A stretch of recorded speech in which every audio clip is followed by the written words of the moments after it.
Hello. Welcome to Statecraft IAS and Social Perspectives Sociology in Newspaper series. In this series, we shall discuss sociological concepts through newspaper articles and revise relevant aspects of sociology optional with the help of newspaper on daily basis. Now, in today's video, there is an article in the main page saying, ensure that no migrant worker goes hungry. Supreme Court instructs government.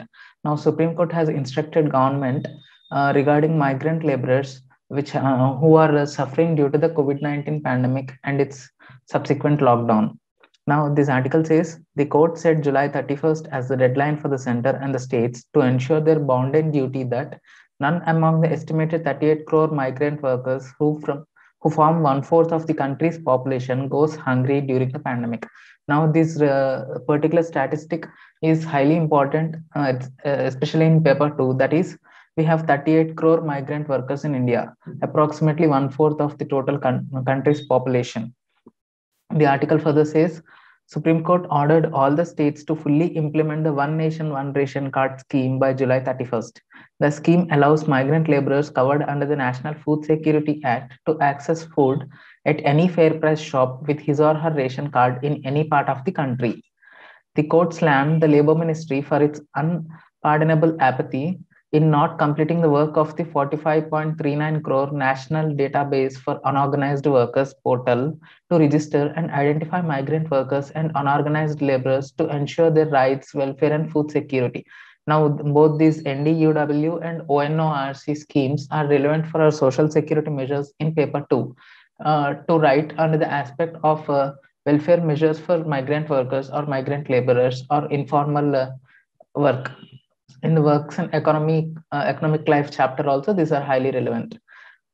It is continued in the next page. It said it suggested that the center ought to redetermine the beneficiaries under the Food Security Act in both the urban and rural areas. Now, this is again another improvement regarding National Food Security Act, which is one of the social security scheme for migrant laborers or informal workers. The bench directed the states, union territories to register establishments and license contractors under the Interstate Migrant Workmen Regulation of Employment and Conditions of Service Act 1979 and ensure that they provided the authorities complete details of the workers employed with them. All these measures are very much important for us to quote in paper 2 answers, and hence they have to be taken note of. Now, discussing this in our social perspective, we have a chapter called Works and Economic Life in paper 1. Under that, there is a chapter Formal and Informal Organization of Work. Now, classifying formal and informal works. Formal work or formal employment has legal status. It is backed by some legislative act of the legislature. Formal employment contains division of work. That means not everyone does all the tasks. For every employee working in the formal employment, there is particular tasks assigned to him or her. That is called division of work. In formal employment, there is primacy of structure. There is definite structure or hierarchy in formal employment, and control over one is always looked upon. There is a formal employment is characterized by permanence. That means the formal employment doesn't change season to season, or it doesn't change depending on the moods of the worker. It is almost permanent in nature. Formal employment is guided by rules and regulations, and it is guided by goals and objectives. There are set goals and objectives for which the employees in the formal employment work. Whereas coming to informal employment, it contains low levels of skill. It is characterized by easy entry into the informal employment. It is low paid employment, and immigrant labor or migrant workers are significant aspects of informal employment. It is aggregate of personal contacts. That means workers working in informal employment have personal contacts for them, and based on their those personal contacts, they carry out their work. There is emphasis on personality and human emotions. Now, depending on their own emotions, informal workers carry out their work. It is not defined or guided by rules or regulations. If they feel like working, they work. If they don't feel like working, they don't work. If they feel like earning money, they work. If they feel like they have sufficient of money, they are with sufficient money for that month or for that week, they have less motivation to work. That means there are no set rules and regulations or guidelines in informal employment. Informal employment has roles without recognized status. Now, Talcott Parsons says every individual has a status in a society, and depending upon his status, he has definite role to perform. Whereas in informal employment, there are roles without recognized status. Every informal worker performs some crucial role in the society, like goldsmith makes gold ornaments or jewelry, but there is not recognized status for him in the society. That is what is defined in the informal worker, informal employment. Now, informal sector in India is categorized by Ministry of Labor, Government of India into four based on occupation. Small and marginal farmers, agri laborers, etc. come under this kind of category. Based on nature of employment, migrant workers, contract and casual laborers come under this category. Now, this migrant workers we are discussing here come under the category of nature of employment. Now, under specially distressed categories, there are scavengers, heavy load carriers, etc. Under service categories, there are midwives, domestic workers, etc. This categorization is done by Ministry of Labor itself, and hence it is important. Now, while writing answers, we can quote that in introductions or somewhere in the middle, that migrant workers come under the category of nature of employment, categorized by Ministry of Labor. Now, in rural and agrarian transformation in India, in paper 2, this article can be discussed under problems of rural labor, bondage, and migration.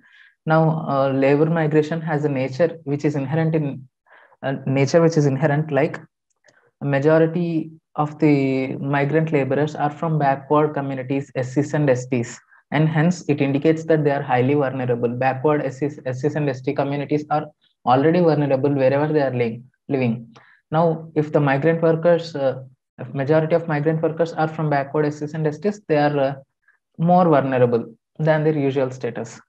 Migrant laborers are in the nature that is it is complex phenomenon in duration, nature of origin and destination, and characteristics of migration process. Duration, we cannot define labor migration in simple terms. That means migration happens highly during this season, it happens in low rates during this season, or migration happens from this particular area to this particular area, from this village to this village, or migration happens only through rail or through road. We cannot say like this, because that whole phenomenon of migration is complex in nature. It is not simple in terms. Labor migration, they most are male individuals, because employers feel that male individuals are more stronger and they have more endurance to work under them than female counterparts. Hence, employers employ male individuals as their laborers. That is why individuals leave their families in their rural in their villages, and come to the cities to earn livelihood, and they go back to villages occasionally. That means this labor migration has a feminine aspect to consider. And another nature is family migrations in certain occupations like sugarcane, brickkiln, and construction, etc. Family migrations happen. Whole family migrates to urban setup and they earn a livelihood altogether. Now, another nature is variation at different levels. That means some people migrate for survival, some people migrate for subsistence, and some people migrate for their own empowerment or betterment of livelihood. In that sense, variation is there at different levels in terms of migration or labor migration. And that is what we have in this article to discuss in social perspective. Moving on to the next article. There is an article in the Andhra Pradesh edition saying Disha app will accompany women like a brother, says Chief Minister.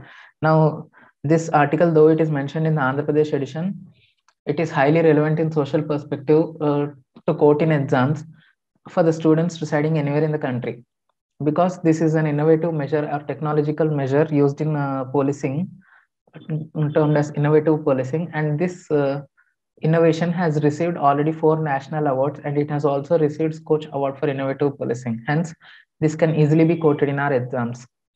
Under which chapter we shall see. Disha app, which has got 4 national awards, as I already said. In all, 18 Disha Mahila police stations have been established across the state. Special public prosecutors have been appointed, and separate courts will be set up soon for the cases pertaining to sexual assault and harassment. Track My Travel is another app that tracks women through a journey and helps them reach their destination safely. Now, all these measures are taken by the state, and this can be discussed in our sociology syllabus under the unit social change in modern society in paper 1.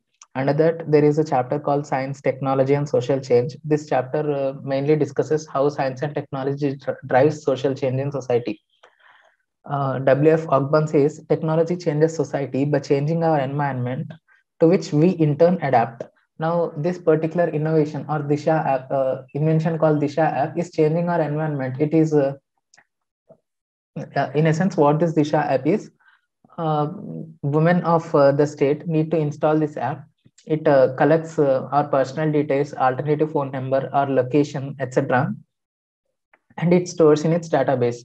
Now, when we are traveling, when any woman senses any danger from their male counterparts or any other kind of danger, they just need to press SOS button in the app, and that alert will be reached by the command control center, which is centralized in nature, and that command control center verifies the source alert, and it directs the local police station based on our location to go and reach out to us where we are in danger.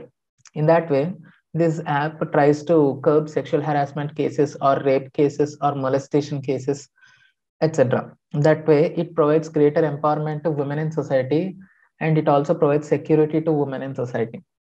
Hence, it drives social change. This technology is changing our environment. See, women in our society face many challenges while undergoing their daily course, or while they are going to schools or colleges, or while they are going to their workplaces. Sexual harassment at workplace has been an imminent danger in our society. But through this innovation, with the help of technology, we can oversee social change in our society. That means this technological innovation is changing our environment. It changes the way people behave in our environment. Now, males or men can be apprehended with the use of this app. That is why it is highly relevant in our chapter. Now, Thorsten Veblen's impact of science and technology. Thorsten Veblen studies impact of science and technology on various aspects of life. Now, if we consider this impact of Disha app on various aspects of life, in the through the lens of Thorsten Veblen, we can see on the social life, this Disha app promotes individuality.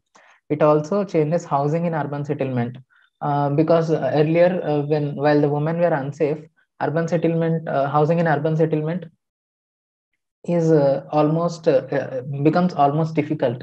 Now, with the security provided through this app or through this technological innovation, housing in urban settlement, that pattern is set to change. Now, also sex ratio gets increased because people no longer believe that women are more vulnerable than men in a society. Hence, it drives them, or it nudges them, or it encourages them to give birth to female babies, and it also increases sex ratio. Now, crime rate gets decreased and competition gets increased in economy. Community life is more enhanced or more promoted because women also participate in community activities.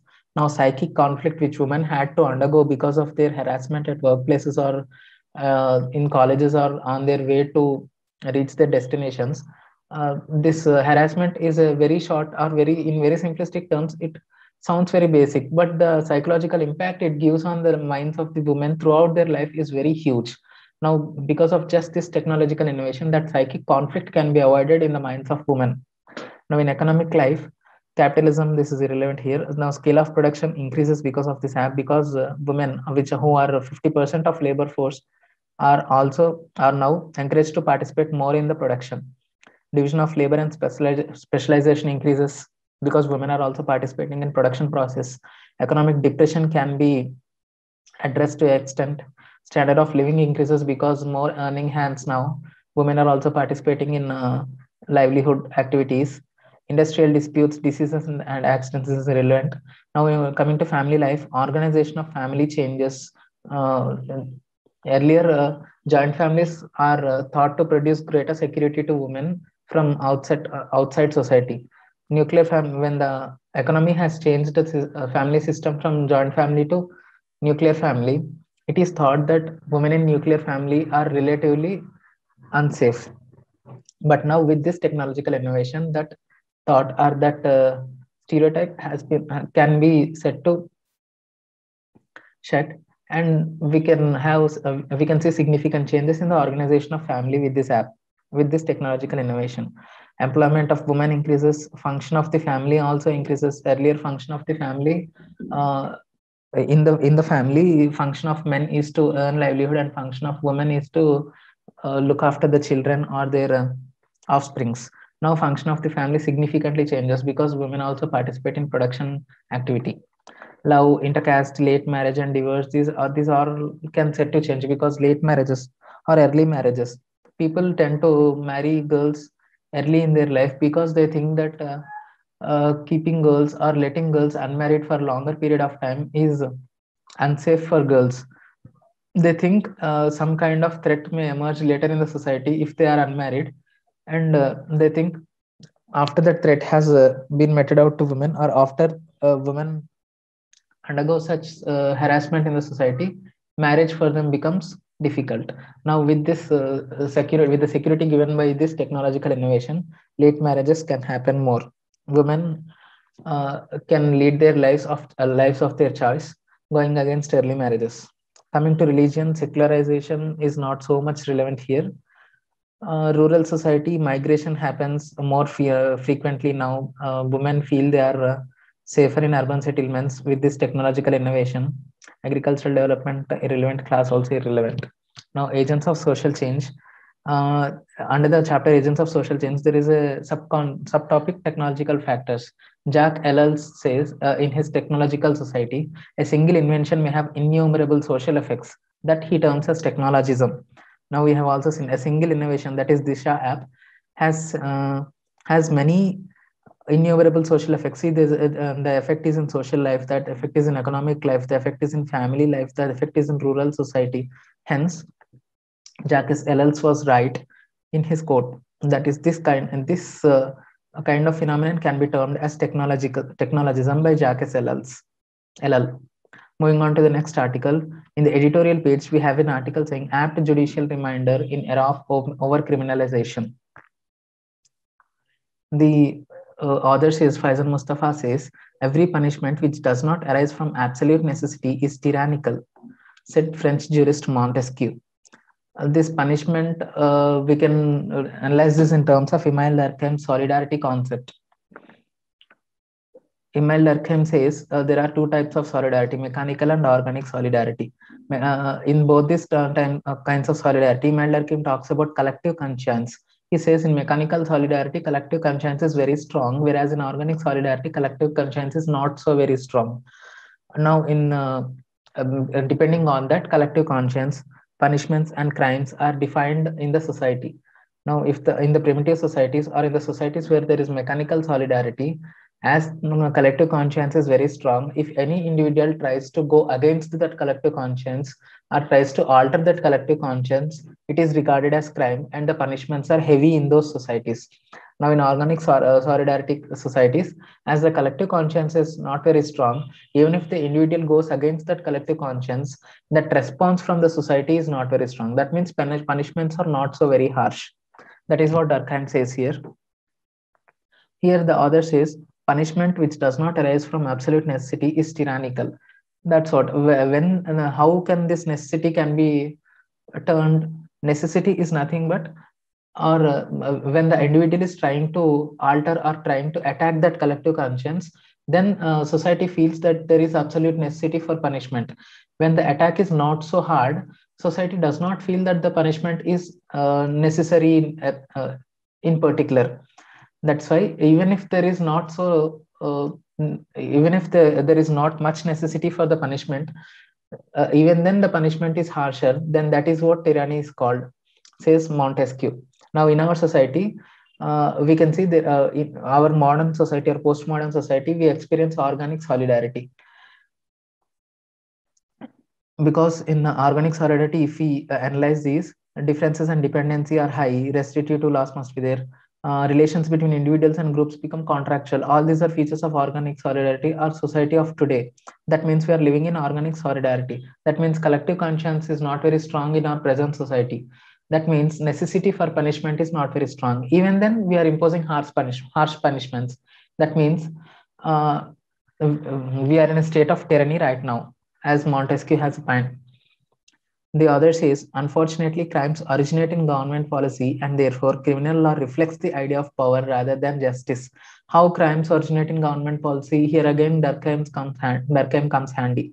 Durkheim in his division of labor says, there are two types of division of labor, normal and abnormal. And in abnormal, again, there is anomic and there is forced. In anomic division of labor, when there is rapid change in the production process or when there is rapid change in the ownership of means of production, a state arises as temporary for temporary period wherein there are no particular rules to regulate the society. In that particular society, there exists a division of labor which is anomic in nature. That means people tend to go against the regulations or do whatever they like. That kind of situation is anomic situation. Whereas in forced division of labor, is a structural condition wherein distribution of tasks is disproportionate to distribution of talent and skill that results in inequality of opportunity and that undermines solidarity, says Durkheim. Why this happens? Durkheim says that is because of excess of rules, so that rules themselves are the cause of evil. That means state itself is trying to, or a state itself is becoming the factor for undermining solidarity, according to Durkheim. That is what author says here. Unfortunately, crimes originate in government policy. Government policies are bound to be with excess of rules, and hence solidarity gets undermined in the society. And with that undermining of solidarity, if we take the help of Talcott Parsons, he says when that solidarity is undermined, there is unequal emphasis on cultural goals and institutional means. That means cultural goals of policy is there, but institutional means to reach that policy, not much emphasis or not adequate emphasis is put on. That's why state anomy arises, according to R.K. Martin, and that state anomy results in deviance in various individuals. That means innovative deviance, ritualistic deviance, retreatist deviance, rebellion deviance, etc. These kind of deviances are nothing but crimes, says R.K. Martin. That means state and its policies are resulting in undermining of solidarity in essence, and this undermining of solidarity is resulting in a situation wherein there is a state anomy. That means cultural goals and institutional means are not put equal emphasis, and that state anomy is resulting in deviance. That means it resulting in crimes. Now, why these crimes are being resulted? Bernard Lander says social disorganization. Social disorganization is nothing but undermining solidarity. That in that sense, the authors, these words are relevant in our social perspective. Author again says, defining terrorism may be difficult, but does not everyone know when an act of terror is really committed? Yes, Durkheim said, that is what Durkheim said. When an individual is imposing or going against the collective conscience, it is recorded as crime. Durkheim says, crime does not shock the society. It is called crime when it shocks the society. Suppose when I am doing an act called X, it does not shock the society because I am committing crime. What I committed is called crime only when it is shocks the society. It is converse in nature. That's why, though terrorism is not properly defined, individuals come to know, or society comes to know when terror act is committed, because the terror act violates or deviates from the collective conscience. It attacks the collective conscience of the society. When that collective conscience is attacked, it can be called as crime, or it can be called as terrorist activity or some other. This is what exactly Durkheim told. He defined crime based on the collective conscience. Now moving on to the next article. Here it says Mendes anti-torture vision is still distant for India. The author says there is something called Mendes principles. The Mendes principles aim to provide a cohesive blueprint of practical measures to replace torture and coercive interrogation with rapport-based interviews reinforced through legal and procedural safeguards at every step. They offer practical guidance for non-coercive interrogations. We have already discussed just now, in mechanical solidarity societies, punishments are harsh and they are repressive in nature. Whereas in organic solidarity, punishments are restitutive in nature. That means they try to restore the status quo. In torture methods also, this torture method meted out to the prisoners or accused while in custody. These methods of torture, some second degree torture, third degree torture, all these are repressive methods. These methods ought to be followed in mechanical solidarity societies when the collective consciousness is rapidly, or collective consciousness is gravely attacked. But in organic solidarity societies, those repressive measures should not be followed. Restitutive measures should be followed to maintain social cohesion. That is what rapport-based interview means. This is a restitutive measure. It tries to come in terms with the accused or convicts and tries to solve the case based on restitutive methods like discussion, deliberation, rapport, interviews, etc. That ought to be followed in organic solidarity. See, laws are restitutive and are aimed at restoring status quo. They are not repressive. Repressive is the kind of or is a characteristic of mechanical solidarity. The author further says, at their core, the principles seek to prevent coercive techniques and torture by introducing a paradigm shift away from confession-based information gathering. With their emergence as a new set of aspirational standards, it is tempting to assess whether the Mendes principles can readily apply to the Indian context. Unfortunately, enough evidence indicates that the Indian context typifies belief in utility of torture and is embedded in institutional culture and accommodated by law. That means our law is accommodating torture by itself. Our institutional culture is such that torture is sanctified by our institution. That means our institutions, our laws, etc., have become so redundant that they ought to be in the mechanical solidarity or primitive societies. In postmodern societies, they have to be replaced and they have to be reformed such that restitutive measures are followed to maintain social cohesion in the society. This is particularly significant in the Indian context, as the author talks here. We can quote this example in paper 2 while talking about Indian context or talking about Durkheim in relation to India. Now, moving on to the next article. This article talks about flying terror. This is particularly about a drone attack on in Jammu and Kashmir by allegedly Lashkar-e-Taiba militants. The editor says, new modes of sabotage and violence enabled by technology reduce costs and risk of identification for terrorists while increasing their efficacy. We have already seen science, technology, and social change chapter just now. Science, technology, and social change. We have seen the Austin Veblen's impact of science and technology on social life, economic life, family life, religion, rural society, etc. Now, this particular technological innovation called drones also has its impact on social, economic, religion, rural, family life very much. This again is an agent of social change. This is a fallout of technologism. These new modes of sabotage and violence enabled by technology reduced costs and risk of identification for terrorists while increasing their efficacy. That means they are driving some social change. Society is bound to more attacks like that. That means peace and public order in society is bound to get attacked thanks to technology. In this very same episode, we have seen positive aspects of technology in the form of Disha app, and we have seen negative fallouts of the same technology in the form of these drone attacks. This is called Technologism by Jack Ellul. Now, further, the editor says terrorism may not even require organizations, as individuals with sufficient motivation and skills can carry out such attacks and remain under the radar like the drones they use. Terror groups do capitalize on state patronage, but technologies enable them to be autonomous in an unprecedented fashion.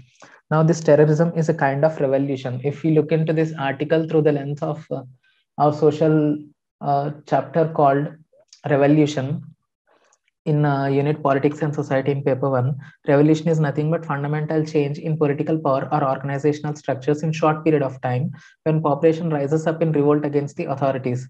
This seeks for radical change. Yes, now Lashkar-e-Taiba militants also are looking for fundamental change in political power or organizational structures. Now, talking about those theories of revolution, though Karl Marx says contradictions sourced from economic changes forces production, or changes in the force of production result in revolution.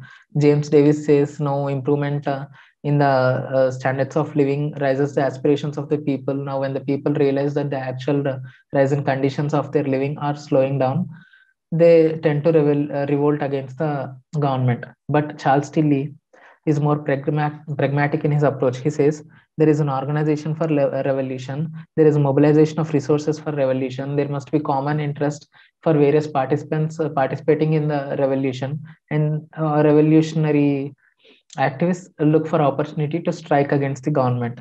But here in this article, we can see terror groups do capitalize on state patronage, but technology is enabling them to be autonomous in an unprecedented fashion. That means terror groups are backed by states. This particular Lashkar-e-Taiba terror group is backed by Pakistan. That means there is a collective interest involving here, as Charles Tilly has rightly said. Common interest involved, common interest between Lashkar-e-Taiba terror group and Pakistan government. There is a common interest to strike against the government. Mobilization of resources also is there. This technological advancement is nothing but mobilization of resources. Opportunity is there. They have waited for a particular opportunity and they have striked in Jammu and Kashmir. But the editor says there is not necessarily necessarily an organization to strike.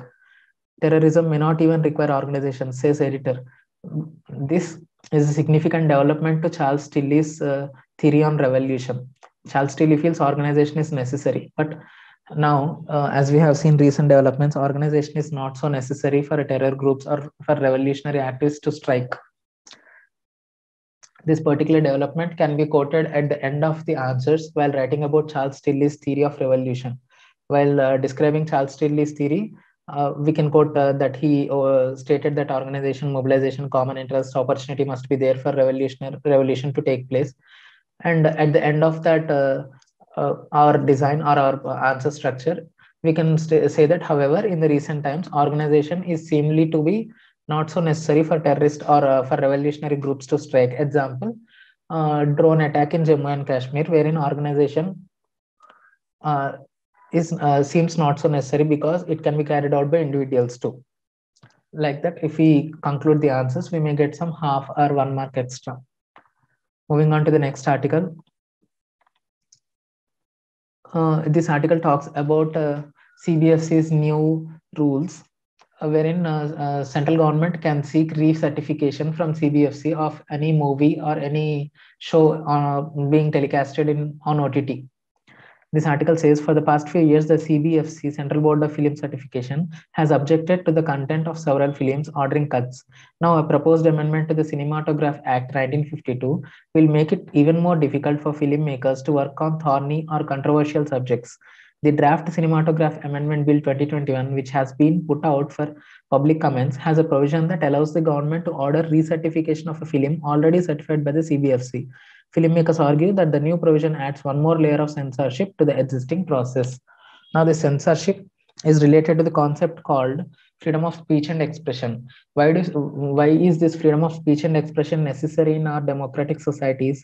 Because this freedom of speech and expression acts as a safety valve to the dissent in society. Now, this mass media, whether OTT or whether any TV show or whether any movie, all these act as representations of feelings of society in general. They are nothing. They act as nothing but the mirrors of societal feelings. They replicate the feelings or opinions or agitations or tensions in the society through the film. Now, people in general also, they vent out their feelings. They vindicate their feelings through the movies. That means movies act as a safety wall to the dissent that is existing in the society. Now, if that dissent is curbed by this kind of amendments to the Cinematograph Act, it only increases tensions in the society and it results in social conflict or undermines social solidarity.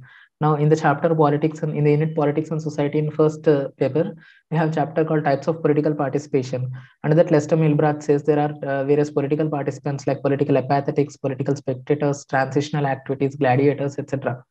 Now, these movies come under the category of transitional activists because they are expressing the dissenting opinion against the government, or they are working on the controversial subjects that are present in the society through movies. That means they are making their opinion public. Hence, they can be termed as transitional activists. Dissent is difference of opinion or a disagreement. Now, under the topic collective actions, we have various collective actions like crowd action, public action, social movement, mass action, etc.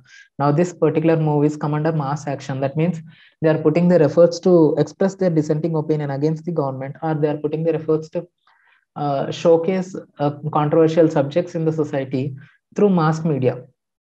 Hence, they can be termed as mass action. Now, why this mass action or why this difference of opinion must be respected and it should not be curbed?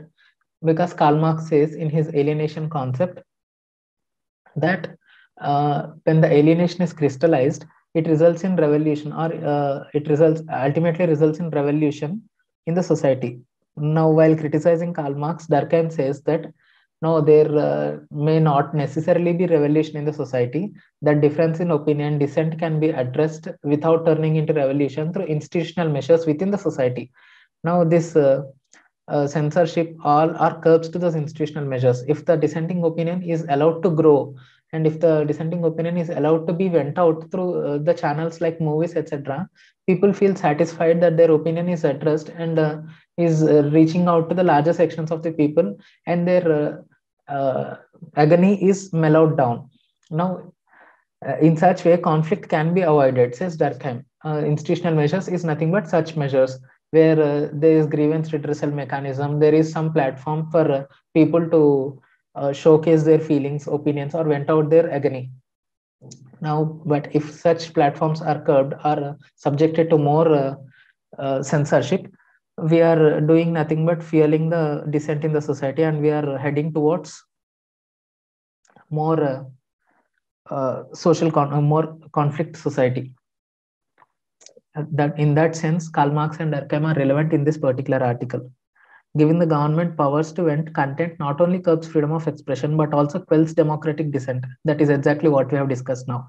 Fresh barriers to content generation are a threat to the existing space for public discourse and are indicative of the current pressures on freedoms from authoritarian tendencies. Freedoms from authoritarian tendencies of the ruling establishment. This summarizes what we have already discussed. Now, moving on to the next article, there is an article saying the trouble with rankings. This article talks about university rankings, or various university rankings like Poincaré syndrome, Simon's rankings, etc. This article says a university seems to be in essence a place for the communication and circulation of thought by means of personal intercourse through a wide extent of country. Now, that is what we have in our education and social change.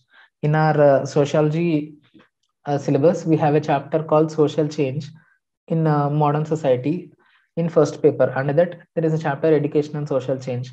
We have education, purpose of education, like it initiates social change, it has capacity to welcome change, it ensures equality of opportunity, it is a moral agent. That means values like empathy and rational investigation are imbibed to the students through education.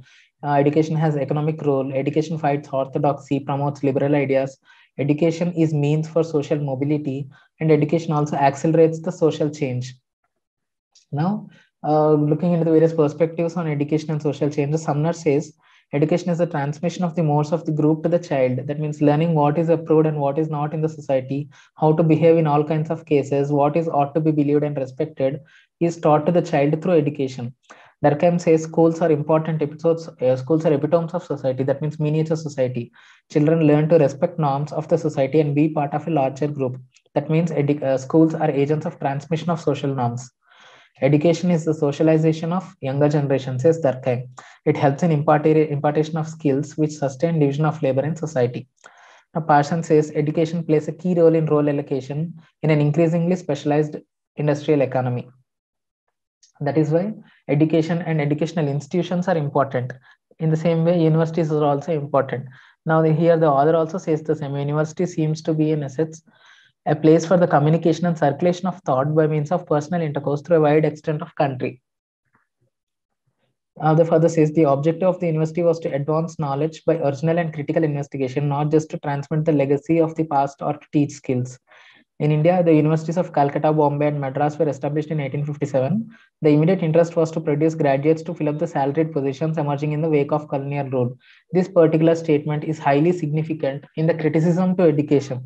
Now, while criticizing education, Marxists like Althusser says, education is the most important ideological state apparatus appropriated by the ruling classes to pursue their own ideas and interests, and it reinforces the dominant ideology and thus hinders real social change in society.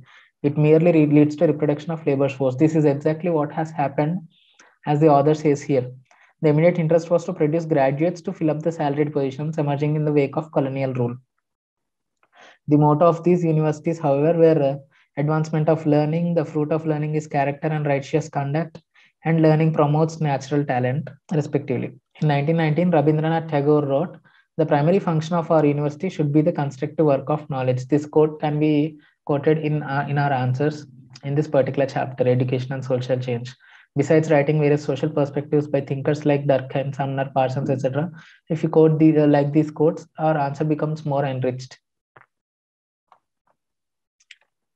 Further, the author says a university should be judged within its social perspective. We might need to redefine the idea of a university within the framework of an ever-changing social perspective and need. Why this redefining the idea of university is needed? If we go through the critics of education, we come to know that redefining the idea of university is needed. Now, Vivian Illich says, people confuses teaching with learning, grades advancement with education, and a diploma with competence. That is why our current education system is misguiding the people or misguiding students. And hence, redefining the idea of university is necessary in the current context. Moving on to the last article. This article is highly significant in our paper 2 under the chapter Religion and Society. This article has crucial statistics for us to quote in our answers. This article heads Indians value religious freedom, not integration. South India more inclusive, says Pew Center report on religious attitudes in the country. Article talks says most Indians cutting across religions feel they enjoy religious freedom, value religious tolerance, and regard respect for all religions as central to what India is as a nation.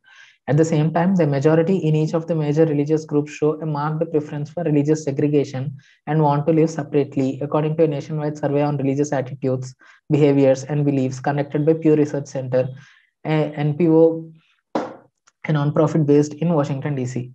91% of Hindus felt they have religious freedom, while 85% of them believed that respecting all religions was very important to being truly Indian.